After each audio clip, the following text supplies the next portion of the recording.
मैं senior inspector Abhimanyu Jindal crime petrol Dastak में आप सभी का स्वागत करता हूं। हर इंसान की अपनी अलग सोच और सीमाएं होती हैं। अंग्रेजी में कहावत है, where ignorance is bliss it is folly to be wise. यानी जो इंसान ज्ञान से अनजान होता है वो अपनी मूर्खता को ही अपना ज्ञान समझ बैठता है। लेकिन सब कुछ जानते हुए भी अनजान बने रहना, नाइंसाफी को यह सोचकर नजरअंदाज कर देना कि वक्त हर घाव को भर देगा, हमेशा सही साबित नहीं होता।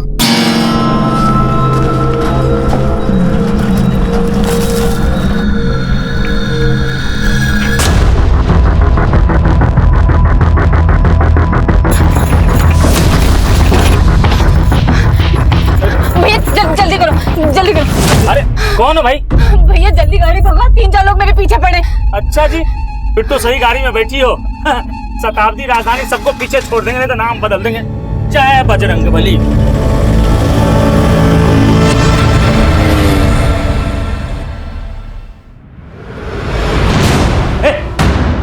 मेरे भाई की लाश कहाँ है? मेरे भाई की लाश कहाँ है? मेरे भाई की लाश छोड़ो छोड़ो छोड़ो, क्या कर रहे हो? छोड़ो, क्या कर रहे हो? क्यों मार रहे हो? मुझे मेरे भाई की लाश चाहिए। तो भैया रहे नहीं, ऊपर से तुम लोग मुझे गलत लाश पकड़ा रहे हो। अरे इसे क्या देख रहे हो? यहाँ का इंचार्ज है, इसी ने सब कुछ किया होगा।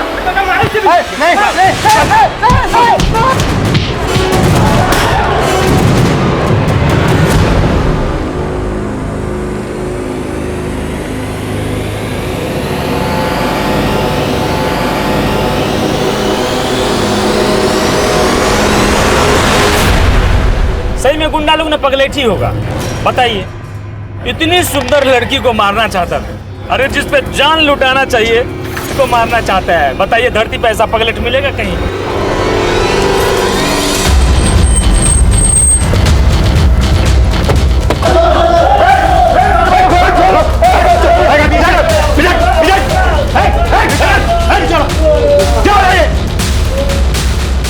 देखिए ना सर, ये लोग मारपीट कर रहे हैं। सर, इन्होंने मेरे भैया की लाश बदल दी। लाश बदल दी मतलब? सर, मेरे भैया नरेश का सोना रोड पे मर्डर हुआ था। मर्डर? हाँ साहब, एक टेम्पो उन्हें उड़ा के चला गया। पहले बोले डेथ एक्सीडेंटल है, और अब जब हम अंतिम संस्कार के लिए बॉडी लेने आए तो ये लोग हमें गलत बॉडी दे रहे हैं। विवेक क्या कह रहा है तू? तेरे नरेश भैया जिंदा है। आप कौन? सर, ये मेरी भाभी है, नरेश भैया की बीवी। और ये तो बोल रही है कि नरेश जिंदा है और तुम बोल रहे हो सर, इनकी दिमागी हालत ठीक नहीं है। भाभी आप घर जाइए, मैं यहाँ सब निपटा के आता हूँ। एक मिनट, जट, आपको जो भी कहना है कहिए। साहब, हमारे साथ कोई मजाक कर रहा है। वो लाश नरेश जी की थी नहीं, तो हम कैसे मान लें कि वो मर गए हैं? सर, ये शिनाख्त के लिए नहीं गई थी। सोना पुलिस ने नरेश भैया की बॉडी मुझे दिखाई थी। भाभी ने उनकी बॉडी तब देखी जब हम उन्हें अंतिम संस्कार के लिए ले जाने आए। गलत बॉडी देख के भाभी को लग रहा है नरेश भैया जिंदा है। और तू तो कह रहा है कि तेरे भैया का एक्सीडेंट नहीं हुआ था, मर्डर हुआ था। किसी पर शक जताया था? हाँ, नरेश भैया ओवरसियर थे। एक कॉन्ट्रैक्टर अपना प्रोजेक्ट पास करवाने के लिए उन्हें रिश्वत देने की कोशिश कर रहा था। उन्होंने उस कॉन्ट्रैक्टर के खिलाफ एक्शन लिया था, उसी ने मरवाया होगा नरेश भैया को। बस कर विवेक, तू मैं कह रही हूँ तेरे भैया जिंदा है। अभी आप बीच-बीच में क्यों बोल रहे हैं? मैं बात कर रहा हूँ। तू बार बार अपनी भाभी को चुप क्यों करवा रहा है? कहीं ऐसा तो नहीं है कि ये सब तेरा ही झोल मोल है? सर, अब आप भी सोना पुलिस की जैसी बातें कर रहे हैं। मैंने उन्हें कहा था नरेश भैया का एक्सीडेंट जानबूझकर करवाया गया है, लेकिन उन्होंने मेरी बात नहीं मानी। और अब इन्होंने जब बॉडी बदल दी है तो आप इनको बचा रहे हो। हम किसी को नहीं बचा रहे हैं, समझा? क्या चक्कर है? क्या बोल रहे हैं? लाश बदल दी? सर, इन लोगों को गलतफहमी हुई है। 9 नंबर की लाश इनकी थी, इनको दे दी हमने। अरे नंबर से हमें क्या लेना देना? पीछे रह के बात कर। सर, हमारे भैया को पहचानेंगे नहीं क्या? उनकी बॉडी अंदर है ही नहीं, इन्होंने कहीं गायब कर दी। तेरे नरेश भैया का फोटो है तेरे पास? सिंह, इसका नाम, नंबर, एड्रेस ले लो। जाइए जाइए, आप लोग आप भी जाइए, जाइए जाइए। करण, सोना पुलिस से जाके पता करो कि ये एक्सीडेंट का क्या चक्कर है। मैं तब तक यहां पर देखता हूं कि ये लाश वास्तव में बदली गई थी क्या फिर कहानी कुछ और है। अच्छा हुआ कि चटाई गाड़ी में था, नहीं तो ये भी खरीदना पड़ जाता। करती कहा तुम? हम तेरे जैसों को हक देते हो, दिलाते हैं। सही में जब से तुम गाड़ी में बैठी हो ना, एकदम इम्प्रेस कर दिया हमको। अब कंट्रोल नहीं हो रहा है, अब हो जाए। पैक भी खत्म हो गया। अरे पागल हो गया क्या रे? समझा थोड़ा? क्या हुआ? पहले कपड़े तो उतार ले। और ये अब भी उतार लेते हैं हम कपड़ा।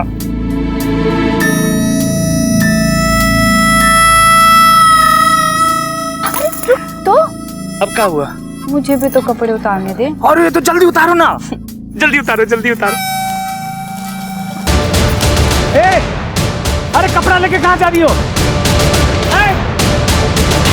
ले आ साले, बहुत हक चाहिए था ना तुझे।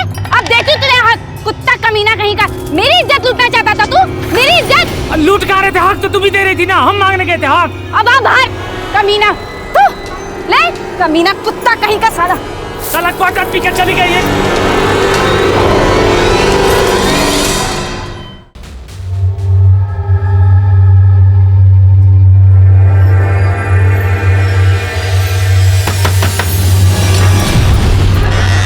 हाँ बोलिए।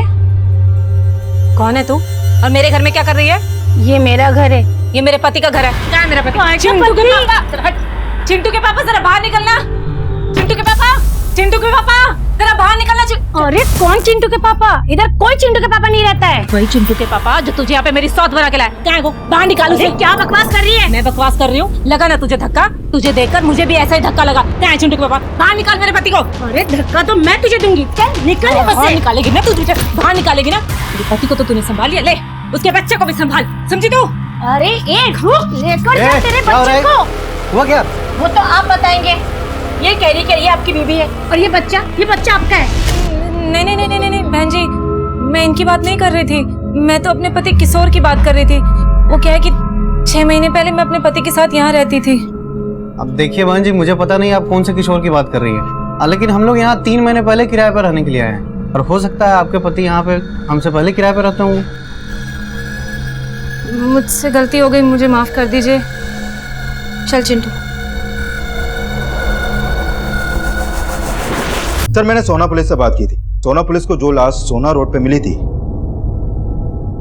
वो इसकी थी। देखकर पहचान करना मुश्किल है।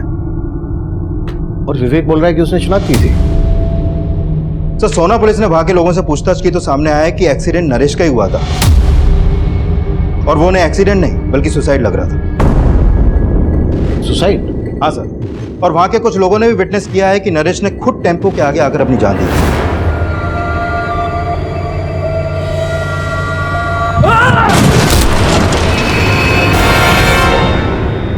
एक तरफ सोना पुलिस को कई ऐसे आई विटनेस मिले थे जिन्होंने नरेश को सुसाइड करते हुए देखा था।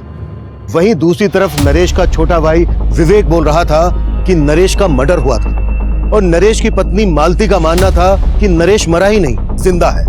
और इन सब बातों के बीच नरेश की लाश बदले जाने का मामला हमारे सामने आया। इस केस में दोहरे मापदंडों को देखते हुए यह केस पूरी तरह से हमें सौंप दिया गया और हम सबसे पहले उस कॉन्ट्रैक्टर रिद्धेश सोलंकी से मिले जिस पर नरेश की हत्या करवाने का शक जताया जा रहा था। सर आप बेकार में मुझ पर शक कर रहे हैं। नरेश की मौत से मेरा कोई लेना देना नहीं है। हमने पता किया है, तुमने नरेश को रिश्वत ऑफर की थी अपना प्रोजेक्ट पास करवाने के लिए। सर हर कॉन्ट्रैक्टर ऐसा नहीं होता है। आप पहले नरेश के बारे में पता तो कीजिए। वो दिमाग से खिसका हुआ है, दिमाग की बीमारी की दवाई भी लेता था। अच्छा सर मैं झूठ नहीं बोल रहा हूँ, गुस्सा तो उसकी नाक पे चढ़ा रहता था और मैंने तो बस मिठाई का डब्बा उसको भेजा था। उसे लगा कि उस डिब्बे में पैसे हैं और बस इसीलिए उस प्रोजेक्ट से उसने मेरा पत्ता साफ कर दिया। और तुमने उसी को साफ कर दिया? सर ये आप क्या कह रहे हैं? वहां पर सभी लोगों ने देखा था कि उसने सुसाइड की थी और सर इस तरह आप मुझ पर ब्लेम नहीं कर सकते हैं। किसने क्या कहा, किस मकसद से कहा, ये हम इन्वेस्टिगेट कर रहे हैं और अगर कुछ भी मिला ना तेरे खिलाफ तो अगली मुलाकात रिमांड रूम में होगी और वहां पता चलेगा कि टॉर्चर क्या होता है। चल निकल चल। करण ये कह रहा है कि नरेश की दिमागी हालत ठीक नहीं। नरेश का भाई विवेक कह रहा है कि उसकी भाभी की दिमागी हालत ठीक नहीं है। दोनों को दिमागी प्रॉब्लम। नरेश का हमें स्टेटमेंट ऑफ माइंड समझना होगा। नरेश के भाई विवेक पर भरोसा नहीं कर सकते। एक काम करो, नरेश की बीवी को थाने बुलाओ। सर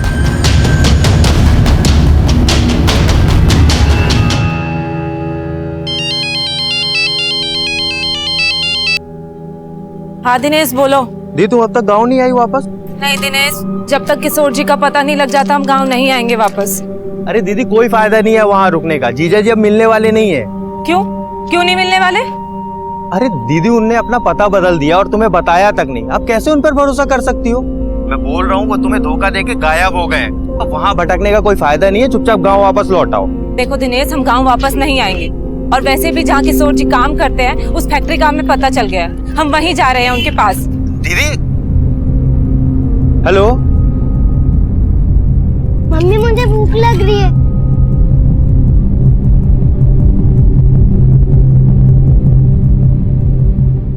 ये देखो तुम्हारा पसंदीदा चाइनीज।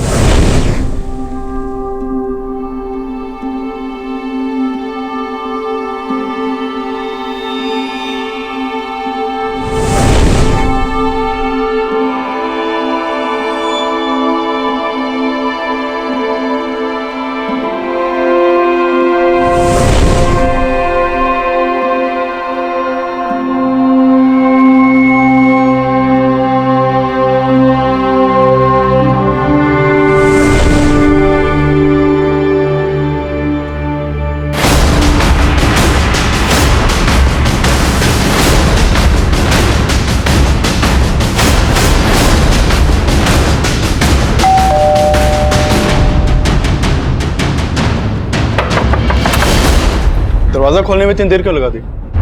वो मैं कपड़े धो रहा था, लेकिन आप यहाँ? नरेश भाई की लाश मिली आपको? भाभी कहाँ है तुम्हारी? उन्हें थाने लेके चलना है, सर कुछ बात करना चाहते हैं। भाभी तो गांव चली गई। गांव चली गई? कब? आज सुबह। उनकी हालत बहुत बिगड़ती जा रही थी, इसीलिए उन्हें मायके भेज दिया। 2-4 दिन में आ जाएंगी। लेकिन आपने बताया नहीं, नरेश भैया की लाश मिली आपको? वो हम पता लगा रहे हैं, लेकिन जब भी तुम्हारी भाभी आ जाए उन्हें थाने लेके आ जाना।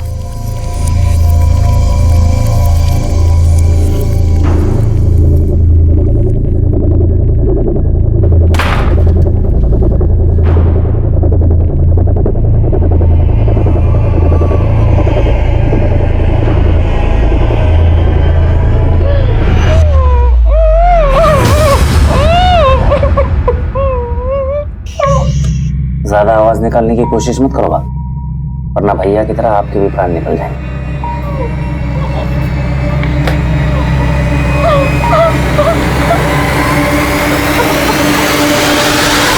एक्सक्यूज मी सर, मैंने हॉस्पिटल के मॉर्ग का रिकॉर्ड स्टडी किया। सर उस रिकॉर्ड के मुताबिक वहां पर 9 लाशें थी, जिसमें से एक लाश नरेश की फैमिली को सौंप दी गई। सर उस दौरान उस लाश के अलावा कोई और लाश मॉर्ग रूम से बाहर गई नहीं सर, इसीलिए वो बोल रहे हैं कि नरेश की लाश किसी और लाश से बदल जाए। ऐसा हो ही नहीं सकता। हो सकता है उन्होंने लाश बदली और किसी वजह से छुपा रहे हैं। करें मॉर्ग रूम के एक आदमी की डिटेल निकाल। सर ये कम सर। कम प्रेम। सर एक औरत आपसे मिलना चाहती है, वो अपने पति की मिसिंग कंप्लेन लिखवाने आई है। बुलाओ। अब 6 महीने पहले मैं अपने पति किशोर के साथ पटेल नगर में रहती थी। उसके बाद मैं गांव चली गई। पिछले 1.5 महीने से मैं इनको फोन लगा रही हूँ, उनका फोन नहीं लग रहा है।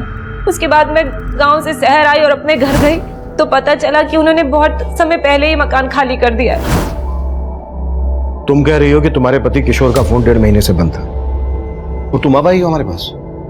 मुझे लगा कि शायद उन्होंने अपना नंबर बदल लिया होगा।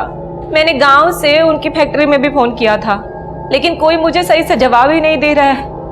कहाँ काम करता था किशोर? अब बंसल नाम की फैक्ट्री है, वहाँ पे मजदूरी करते थे। गांव से शहर आने के बाद मैं उनकी फैक्ट्री में भी गई थी।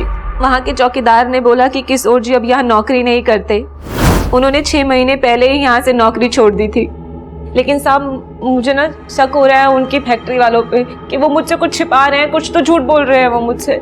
तुम्हें ऐसा क्यों लग रहा है कि फैक्ट्री वाले झूठ बोल रहे हैं? क्योंकि साहब किशोर जी हर महीने गांव में पैसे भिजवाते थे। अगर उन्होंने नौकरी छोड़ दी होती तो फिर पैसे कहाँ से भिजवा रहे थे वो? कितना पैसा भेजता था किशोर तुम्हें? 6,000 रुपये महीना। हो सकता है उसने कोई दूसरी नौकरी कर ली हो। किशोर तुम्हें लगातार पैसे भेज रहा था, तो फिर उसने तुम्हें अपना सही एड्रेस क्यों नहीं दिया? कहीं ऐसा तो नहीं है कि उसका किसी के साथ कोई चक्कर? नहीं नहीं साहब, किशोर जी ऐसे नहीं है, वो कोई गलत काम नहीं कर सकते हैं। तुम दोनों की शादी कब हुई थी? 7 साल पहले हुई थी और 1 साल पहले ही वो मुझे अपने साथ गांव से शहर लेके आए थे। तब मैं उनके साथ बहुत खुश थी। यहाँ पर मेरा बहुत ख्याल रखते थे वो, किसी चीज़ की कोई कमी नहीं आने दी उन्होंने। कब से ढूंढ रही हूँ, मुझे मिल ही नहीं रहे हैं। आप उन्हें ढूंढ दीजिए ना साहब। हाँ ठीक है, तुम ऐसा करो, किशोर का हमें फोन नंबर, जिस फैक्ट्री में वो काम करता था वहाँ का एड्रेस, जहाँ रहता था वो एड्रेस, ये सब हमें लिखवा दो। अपना नंबर भी लिखवा देना। ठीक है नंदी।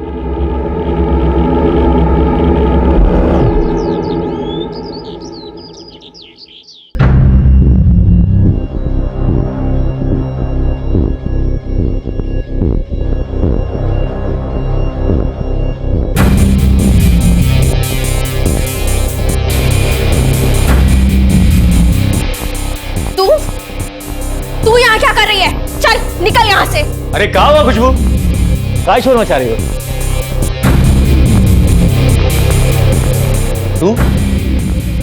तू यहाँ क्या कर रही है? तुम क्या देख रहे हो? आरती उतारोगे क्या इसकी? निकालो बाहर इसे। ऐसे नहीं मारेगी, चल निकाल।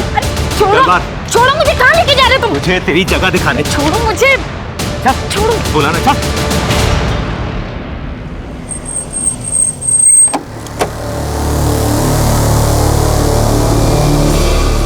बंसल। जी, किशोर 6 महीने पहले तक मेरी फैक्ट्री में काम करता था, लेकिन फिर अचानक उसने काम छोड़ दिया। यहां से काम छोड़ने के बाद उसने कहां पर काम किया? अब ये तो मुझे पता नहीं, पर हाँ मेरे मैनेजर ने बताया कि वो अपनी आखिरी महीने की तनख्वाह भी लेकर नहीं गया।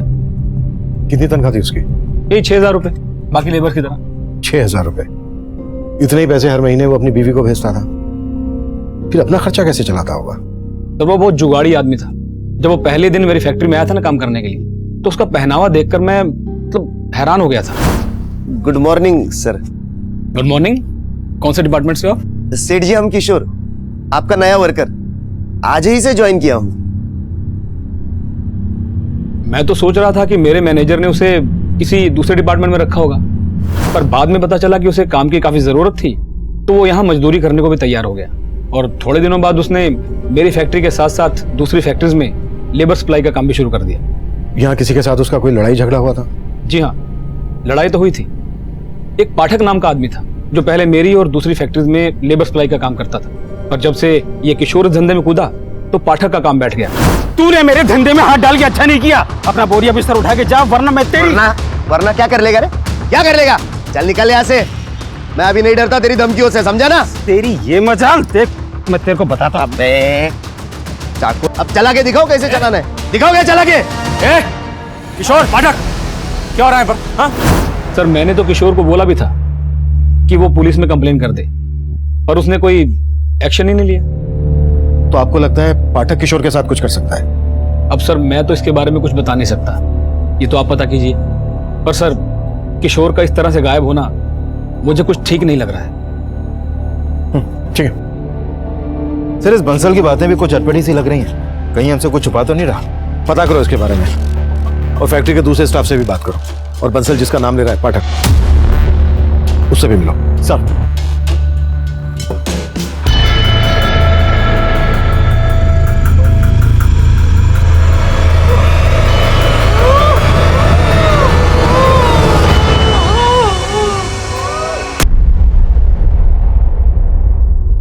दीदू फालतू में जीजा जी के लिए आंसू बहा रही है। वहाँ गांव में तंगी में गुजारा कर रही थी और वो शहर में ऐश कर रहे थे। हम बोल रहे हैं धोखा दे रहे हैं वो तुम्हें, तो तुम उन्हीं के लिए रोए जा रही हो।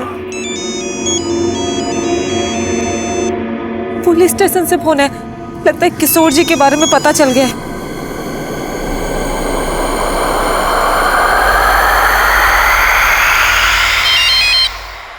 हाँ सिंह। सर, मैंने पाठक के बारे में पता किया। वाकई किशोर से उसका 36 का आंकड़ा था। उठा लाओ। सर, वो काफी दिन से गायब है। सर, गुरुग्राम रेलवे स्टेशन के पास उसकी एक दुकान है, लेकिन दुकान भी काफी दिन से बंद पड़ी है। किशोर फिलहाल कहाँ रह रहा था, कुछ पता चला? सर, उसका मोबाइल नंबर उसके पुराने एड्रेस पे रजिस्टर्ड है, लेकिन सर वो घर उसने 6 महीने पहले ही छोड़ दिया था। किशोर अपनी वाइफ को हर महीने पैसे ट्रांसफर करता था। उसके बैंक अकाउंट से उसका एड्रेस पता करो। ओके? जय हिंद सर। जय हिंद। सर, मैंने किशोर की बीवी से बात की। वो पाठक के काम से जुड़ी कोई भी बात नहीं जानती है। नरेश की बीवी आने वाली थी, कब आ रही है? हाँ सर, विवेक ने बोला तो था कि वो कल गांव से आने वाली है। और सर, इस मॉग इंचार्ज के बारे में भी कई बातें पता चली हैं। जैसे? उसके कॉल रिकॉर्ड में एक सस्पिशियस नंबर मिला है जो कई दिनों से बंद है। किसका नंबर है? सर, वो नंबर इस महेश नाम के लड़के का है। इसके घर में भी ताला लगा है। और सर, मैंने इस मॉग इंचार्ज के घर पे भी नजर रखवाई थी। सर, इसका लिविंग स्टैंडर्ड काफी हाई है। जितनी आमदनी नहीं है उससे ज्यादा तो खर्चे हैं इसके। मैंने भी नोटिस किया था, काफी महंगा स्मार्टफोन था उसके हाथ में, वो चेन सब पहने थे। एक मॉर्ग इंचार्ज के पास इतना पैसा, कुछ तो है जो ठीक नहीं है। तुरंत उठा लो और तोड़ो। सब बोलता हूँ सब बोलता हूँ साहब। दरअसल मैं लाश बेचने का धंधा करता हूँ साहब। जो लावारिस लाश मेरे मॉर्ग में आती है, जिनकी शिनाख्त नहीं होती, सरकार हमें उनके क्रियाक्रम करने के 5,000 रुपए देती। वो पैसे मैं जेब में रख लेता हूँ और लाश बेच देता हूँ साहब। किनको बेचता वो लाश? प्राइवेट मेडिकल कॉलेजेस को साहब। वो रिसर्च करने के लिए लाश खरीद लेते हैं।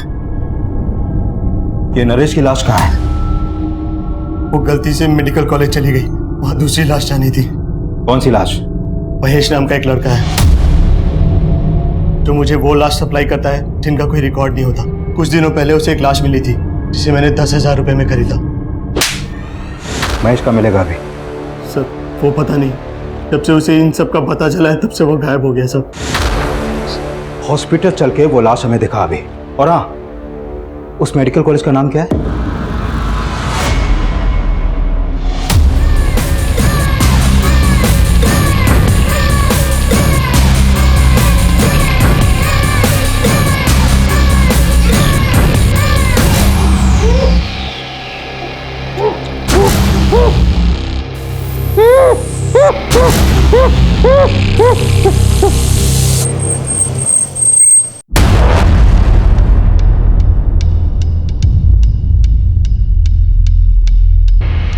सिंह, नरेश के भाई और नरेश की बीवी को शनाख्त के लिए बुला लो और यहाँ के डीन और इंचार्ज को थाने लेकर आओ। ठीक है सर।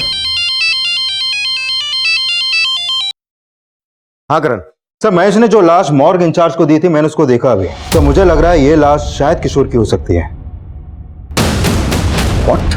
सर बस मुझे लग रहा है, आई एम नॉट श्योर, क्योंकि लेकिन इसकी कद काठी कुछ किशोर से मिलती है। तुरंत बायोमेट्रिक करके पता करो। और किशोर जहाँ रह रहा था पता चला? हाँ सर, उसका एक दूसरा एड्रेस मिला बैंक से। ठीक है, उसके एड्रेस पे जाके देखते हैं। मुझे एड्रेस मैसेज करो। सर, नरेश के भाई के नंबर पे कॉल किया, उसका नंबर नहीं लग रहा है। नरेश का भाई बोल रहा था कि उसकी भाभी गांव से आकर हमसे मिलने वाली थी, वो भी नहीं आई।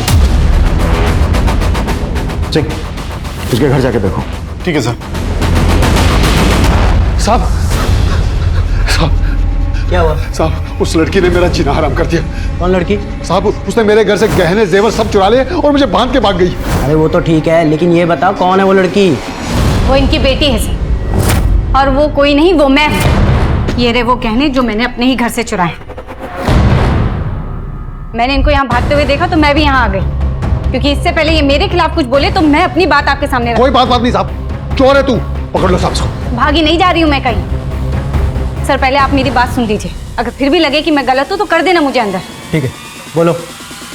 बेटी हूँ मैं इनकी, और इनकी जायदाद पर कानूनी मेरा भी अधिकार है, लेकिन इनके बेटे और इनकी बहू यानी मेरे भैया और भाभी मुझे मेरा हक देना ही नहीं चाहते। कहते बाप की संपत्ति में बेटी का कोई हक ही नहीं होता। और जब मैंने कहा कि मैं कोर्ट का दरवाजा खटखटाऊंगी तो मेरे इस बाप और जो घर में बैठा है भाई, इन दोनों ने मेरे साथ बहुत ज्यादती की।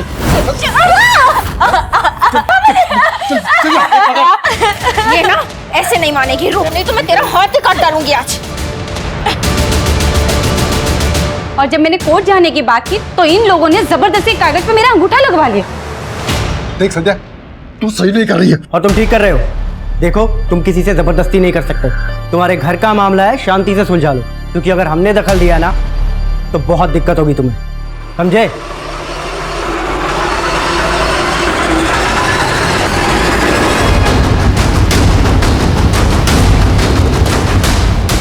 सर, यही किशोर का घर है, लेकिन पड़ोसियों से पता चला है कि कई दिनों से यहाँ पे ताला लगा है।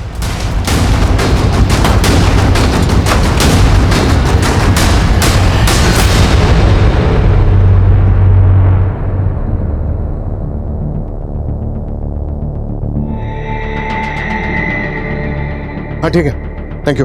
सर, अंदर तो कुछ भी सस्पिशियस नहीं मिला। ये भी कम सस्पिशियस नहीं है कि जो आदमी 6 महीने पहले तक एक फैक्ट्री में मजदूर था, उसके बाद लेबर सप्लाई का काम करने लगा, वो इतने ठाठ से रहता हो। इस किशोर का कलेक्टर को समझ में नहीं आ रहा है। शायद 2 नंबर का काम करता हो। किशोर की कुंडली निकालो और आसपास में भी पूछताछ करनी है।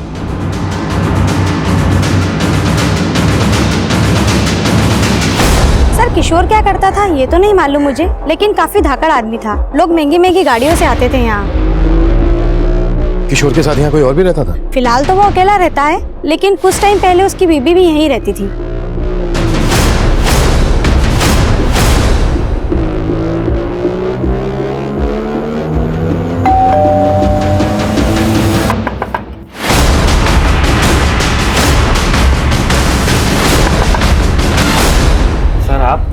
ये हमेशा दरवाजा देर से क्यों खोलता है तू? वो तेरा फोन क्यों नहीं लग रहा है?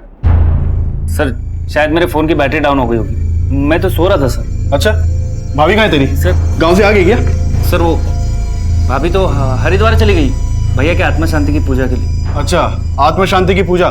तेरी भाभी तो मान नहीं रही थी कि तेरे भैया मर चुके हैं और अभी हरिद्वार पहुंच गई आत्म शांति की पूजा कराने। सर चल देखने दे। बताइए ना। अरे तो पीछे सर पूरा घर चेक करो। सर हुआ क्या? अरे तो देखने दे, हट पीछे।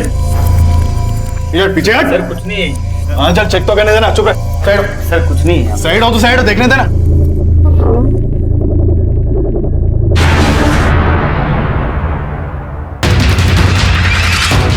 मालती, नंदिनी जल्दी आओ। पकड़ इसको।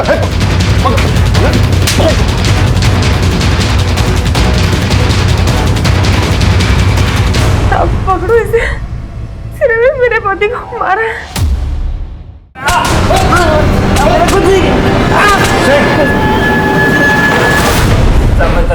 चल बोल। कुछ नहीं किया साहब। कुछ नहीं किया? साहब मैंने कुछ नहीं किया साहब, मैंने कुछ नहीं किया। सिंह, उल्टा लटकाओ। साहब रुको साहब बता रहा हूँ, सच बता रहा हूँ। चल बोल। अब मैंने सच्ची अपने नरेश भैया को नहीं मारा,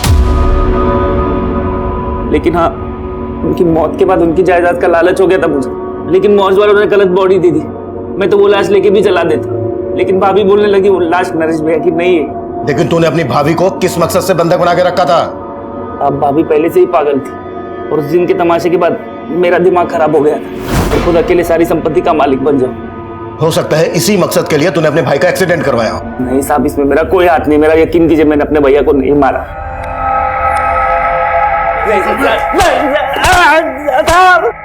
सर, हमने उस लाश का बायोमेट्रिक किया था, वो लाश किशोर की है और उसके आधार कार्ड पे उसके गांव का एड्रेस है।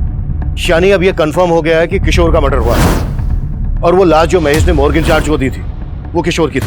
महेश के बारे में कुछ पता चला? सर, हमने अपने खबरियों को उसे ढूंढने के लिए लगाया हुआ है और सर ये भी पता चला है कि किशोर की बीवी अब यहाँ नहीं है, वो कल अपने भाई के साथ गाँव चली गई थी।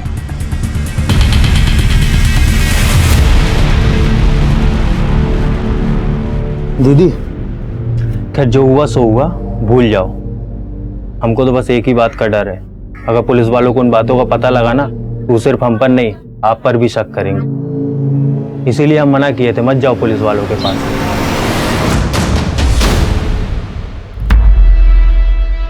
अरे अरे कौन हो तुम लोग और अंदर कैसे घुसे चले आ रहे हो? अरे भाभी जी, इन्हें मैंने बुलवाया है। अरे मैंने सोचा अपने आने की खुशी में पूरे गांव वालों को भोज खिला दूं। पागल हो गई हो क्या तुम? और तुम खड़े खड़े क्या देख रहे हो? निकालो इसे बाहर। अरे ये मुझे नहीं निकाल सकते, अगर इन्होंने मुझे निकाला ना तो तुम सब के सब जेल जाओगे। क्यों पापा जी? देख संध्या, तू चाहती क्या है? हिस्सा। चल दे दिया तुझे हिस्सा, मैं तुम्हें लिख के देता हूँ। पापा जी, अब मैं लिखे विखे पर भरोसा नहीं करूंगी। हाँ एक काम करते हैं, ये घर आप सब रख लो, लेकिन इस घर की आधी कीमत यानी कि 20 लाख रुपए कैश मुझे दे दो, कर लेते हैं समझौता। 20 लाख? भाभी जी अगर 20 लाख नहीं दिए ना तो कोर्ट कचहरी पुलिस ये सब। पापा जी, भाभी जी तो नहीं समझ रहे, लेकिन आप तो समझ रहे हैं ना।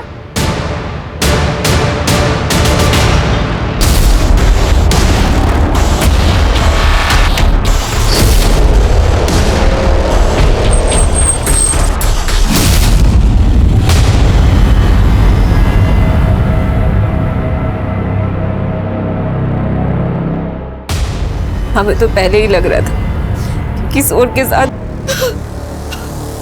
तो तुम मान रही थी कि किशोर का मर्डर हुआ था? इसे जानती हो? कौन है ये? हमें शक है कि किशोर के मर्डर में इसका हाथ है, लेकिन किशोर को मरवाने में दिमाग किसी और का है। सर किसकी बात कर रहे हैं आप?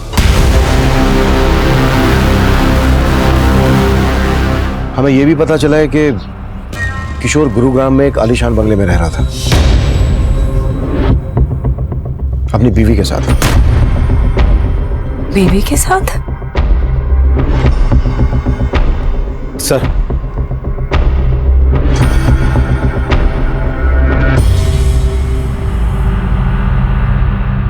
सर एक किशोर के बचपन का दोस्त है, इसने बताया है कि ललिता से शादी करने से 6 महीने पहले किशोर की किसी और लड़की से भी शादी हुई थी। हाँ साहब, वो उसके भाई किशोर से काफी नफरत पाल के बैठा था। तब उनके बीच में काफी मारपीट भी हुई। वो लड़की और उसका भाई अब कहाँ रहते हैं?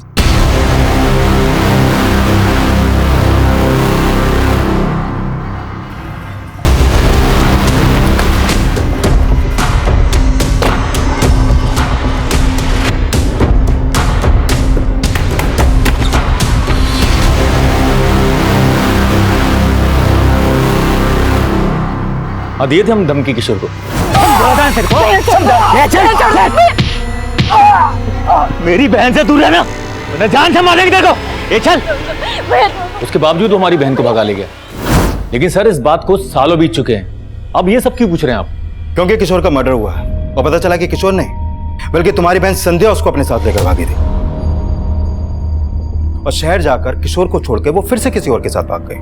और अभी 6 महीने पहले वो वापस किशोर की जिंदगी में आई और अभी रिसेंटली उसको किशोर के साथ गुरुग्राम के एक घर में देखा गया। उसी के बाद हमें किशोर की लाश मिली। कहाँ है संध्या? सर हमें नहीं मालूम। मालूम नहीं है? कहीं छुपा के रखा है उसे? अरे सर हम क्यों छुपाएंगे, हम तो उल्टा उससे पीछे छुड़ाना चाहते थे। आई थी वो यहाँ, लेकिन 6 महीने पहले।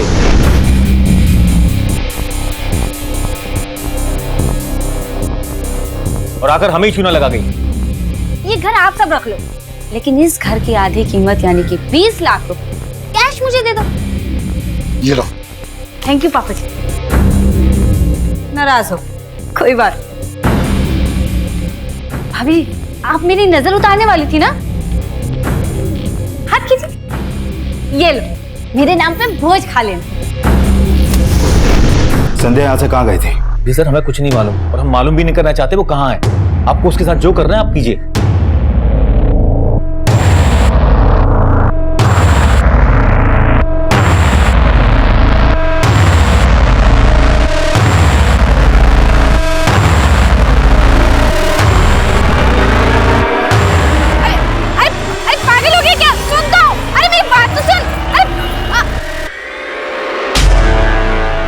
सर संध्या के भाई और फादर से उसका एक नंबर मिला था जो काफी दिनों से बंद है।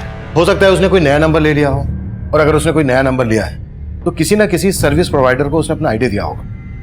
करण, टेलीकॉम कंपनी को संध्या का अपडेट भेजो, शायद उसका कोई दूसरा नंबर सामने आ जाए। Right sir. किशोर की पहली पत्नी संध्या किशोर मर्डर केस में प्राइम सस्पेक्ट बनकर सामने आई, लेकिन किशोर के काम से जुड़े कई ऐसे सवाल थे जिनका जवाब हमें अभी भी नहीं मिला था। और किशोर का वो घर जो किशोर की हैसियत से काफी आलीशान था, उस घर में संध्या ही किशोर की पत्नी बनकर रह रही थी। लेकिन गांव वालों के बयान के मुताबिक संध्या ने किशोर को कई साल पहले ही छोड़ दिया था। ललिता के रहते संध्या का किशोर की जिंदगी में वापस आना, कहीं ना कहीं ललिता और उसके भाई दिनेश का इसमें किशोर को मारने का मोटिव तो नजर आ रहा था। लेकिन इतना भी साफ था कि किशोर की लाश उस मॉर्ग इंचार्ज को महेश नाम के एक लड़के ने बेची थी। और पाठक के गायब होने का रहस्य भी हमारी समझ में नहीं आ रहा था। हमने पाठक, महेश और संध्या को ढूंढने के लिए अपना खबरी नेटवर्क एक्टिव कर दिया और हमें जल्द ही महेश के सोनीपत में छुपे होने की टिप मिली।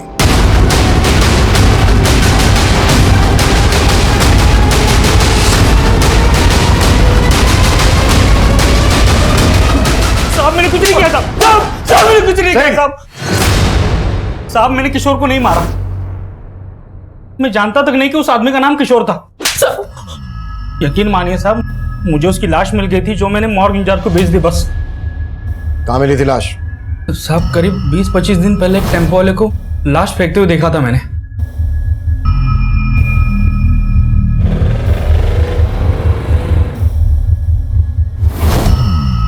कौन था टेम्पो वाला? नंबर बोल टेम्पो का। साहब वो नंबर नहीं देख पाया, वहां पे बहुत अंधेरा था। ऐसे नहीं बोलेगा ये। कुटास! साहब मैं सच बोल रहा हूँ साहब मैं सच बोल रहा हूँ साहब मैं सच बोल रहा हूँ।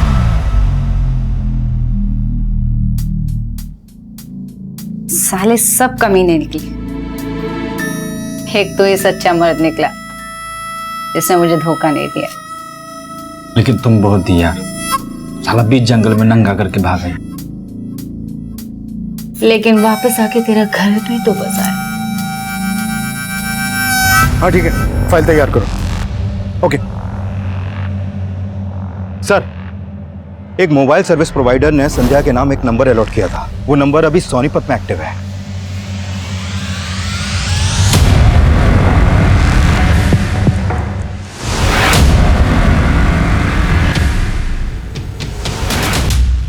बच्चा देगी हमको। बोलना कितने बच्चे चाहिए तुझे? एक टेम्पू बाहर खड़ा है उसके लिए और एक दूसरा लोन पे लेने वाले हैं। बस 2, हम 2, हमारे 2। सॉरी यार, वो तो नहीं हो पाएगा क्योंकि अब पूरी जिंदगी जेल में गुजरने वाली है तुम्हारी। ये प्लान तो कैंसिल।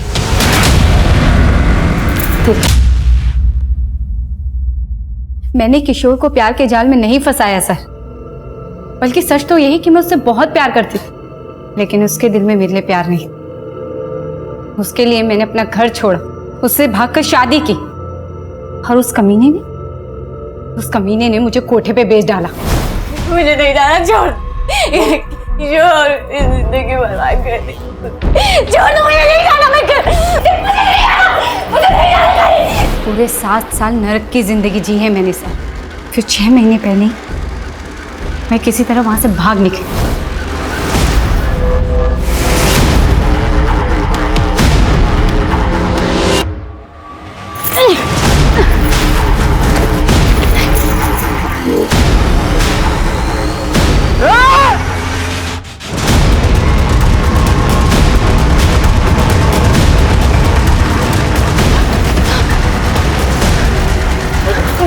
जल्दी करो, जल्दी करो। पूरी जिंदगी धोखे खाए हैं मैंने, लेकिन जीतू ने, उसने मुझे नई जिंदगी दी।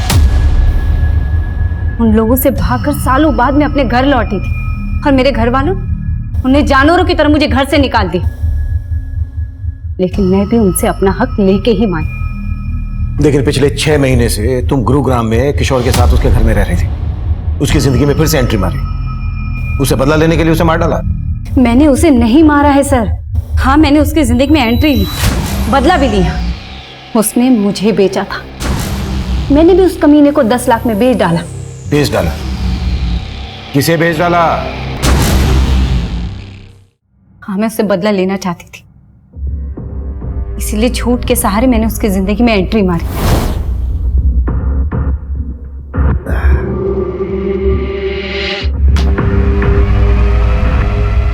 संध्या,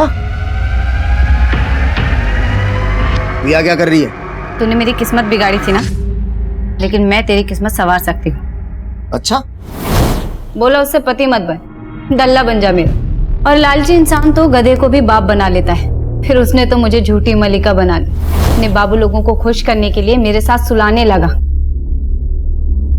लेकिन किशोर को किसे बेचा तुमने, ये बोलो। उसके बॉस बंसल को। कायल था वो मेरा, लेकिन अब सहा नहीं जा रहा, बहुत हो गया। इसलिए एक दिन, बंसल जी, मेरी माँ की बहुत तबीयत खराब है, मुझे 10 लाख की बहुत जरूरत है, प्लीज कर दीजिए ना। अब इतने प्यार से बोलोगे तो इंतजाम तो करना पड़ेगा मेरी जान। आप कितने अच्छे हैं ना। और फिर बंसल मेरी बातों में आ गया। बड़ी आसानी से उसने 10 लाख रुपए मुझे दे दिए, और फिर मैंने अपना रंग बदल दिया। संध्या, कहाँ है तू? तू मेरा फोन क्यों नहीं उठा रही? संध्या, तुझे पता है ना, तेरे बिना मेरा। आपको आपकी तन्हाई मुबारक हो बंसल साहब, अब मैं नहीं आऊंगी। मतलब तू मेरा 10 लाख रुपए लेके चंपत हो गई? अरे 10 के बदले किशोर भी तो दिया है, उसे रख लो। संध्या, संध्या मेरी बात सुन।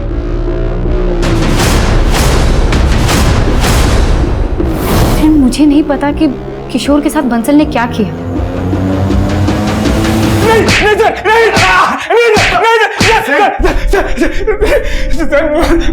मैंने किशोर को नहीं मारा सर। अच्छा? सर, उसकी बीवी मेरे 10 लाख रुपए लेके भाग गई थी सर। तो मैंने उसे अपना कुत्ता बना लिया था सर।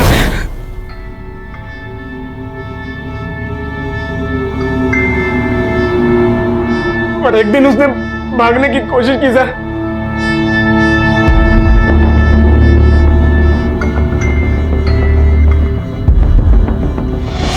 किशोर, किशोर,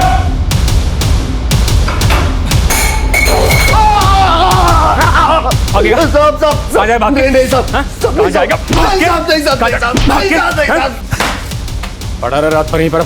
और सर, कुछ देर बाद मेरे आदमी ने आकर मुझे बताया कि किशोर मर गया है सर। नाम देखो, बुला के ला जा। और उसके बाद मैंने अपने एक और आदमी की मदद से किशोर का चेहरा खराब करवाया, और सर टेम्पो से उसे कहीं दूर डंप करवा दिया सर।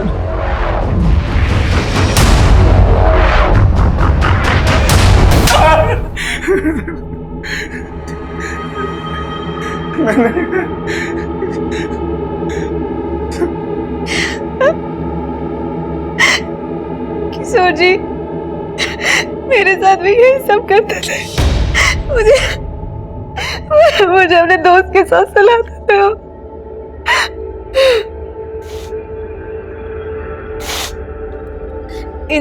इन सब चीजों से थक कर मैं शहर से गांव भाग गई थी। ये बात तुमने हमें पहले क्यों नहीं बताई? मैं आपको बताना चाहती थी, फिर मैंने सोचा कि एक बार मुझे किशोर जी का पता चल जाए कि वो गायब कहाँ है। किशोर के चरित्र से जुड़ी बातें जो हमारे सामने आई, उस लिहाज से वो कभी भी किसी की भी नफरत का शिकार बन सकता था। वो जो करता आ रहा था वो पूरी तरह से गैर कानूनी था, अनैतिक था। उसके द्वारा किए जा रहे अपराध हर मोड़ पर दस्तक दे रहे थे, लेकिन ललिता ने इन दस्तक को पूरी तरह से नजरअंदाज किया। वहीं दूसरी तरफ संध्या ने उसकी असलियत हमें बताने के बजाय खुद बदला लेने का फैसला किया, और अंजाम यह हुआ कि वो इस केस की विक्टिम होने के बावजूद अपनी जिंदगी को अपराध के रंग में रंग बैठी। अब मैं सीनियर इंस्पेक्टर अभिमन्यु जिंदल आप लोगों से विदा लेता हूं। आपसे फिर मुलाकात होगी एक नए केस के साथ। देखते रहिए क्राइम पेट्रोल दस्तक। मकसद बताना नहीं, बचाना है।